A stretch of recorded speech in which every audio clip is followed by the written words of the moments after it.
actually Alise, one half of the R&B representatives. What up to my bro JR? And we are back finally with another installment of Naturally Alise's Vinyl Musings, where I be musing about vinyl.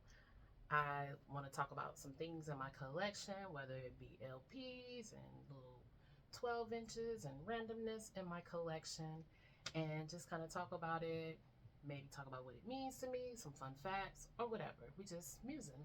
We're just musing. It's no structure. We're just flowing, right?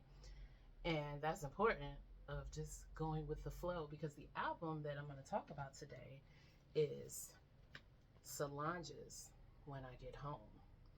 And an interesting thing about this album is when it first came out, the literal first day that it came out, and I was so excited because, as you can see, I'm a big Solange fan, and these two albums really, Soul Angel and the St. Hadley Dreams and Seat at the Table, were all albums that really meant a lot to me and really were just right on time of when they came out and when they found me, when I found them.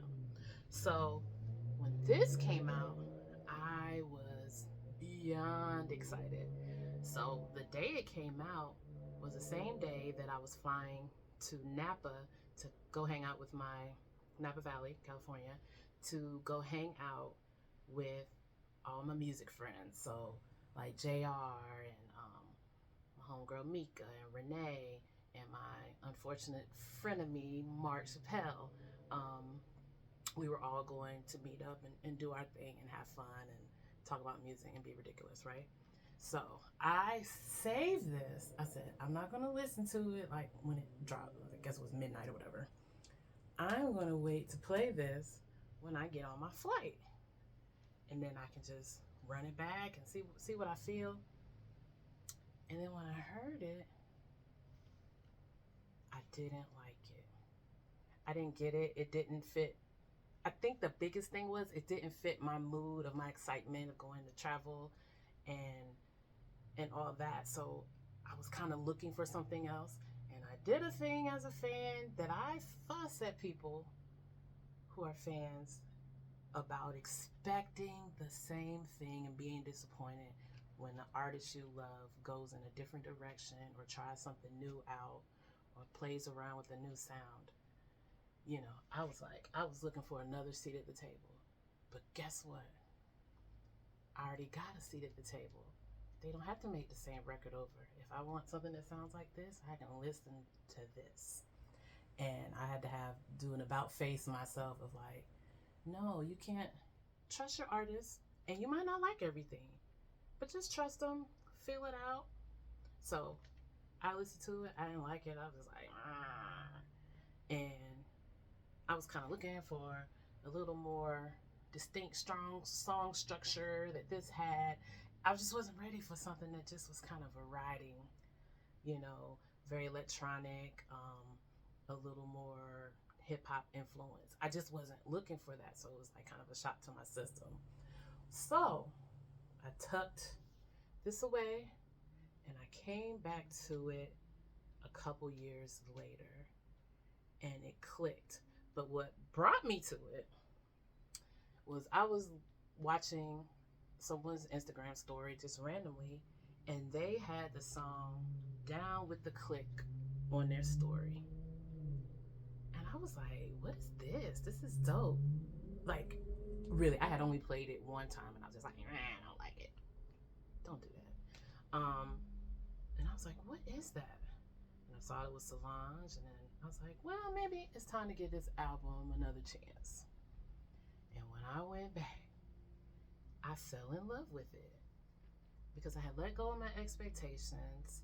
From Down with the Click, I saw how that song was riding, and I was like, oh, that's what this is about. This is like a love letter to Houston for her, and it's just not really any structure to it, and it just flows, and it has some short songs, and it just made sense to me.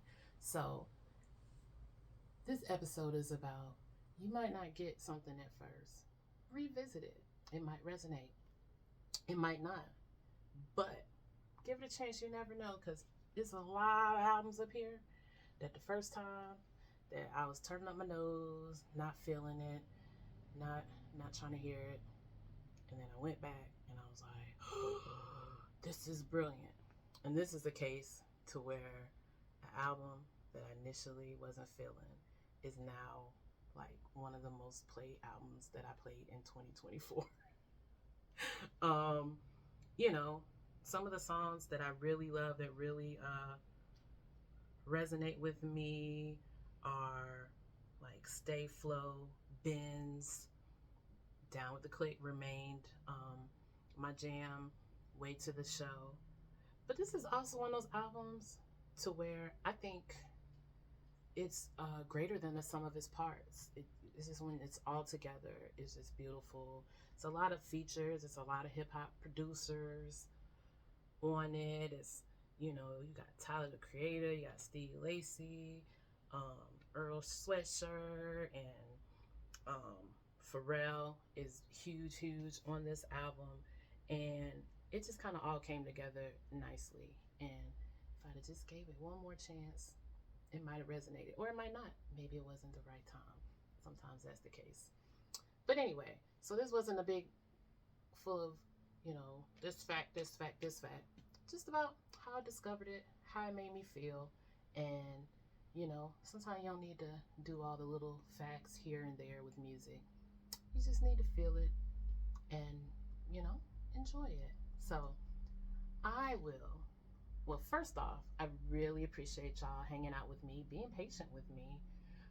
And I will catch y'all next time on Naturally Alise's Vinyl Musings. And make sure to check out all the cool catch stats we've done. Make sure to click on the link.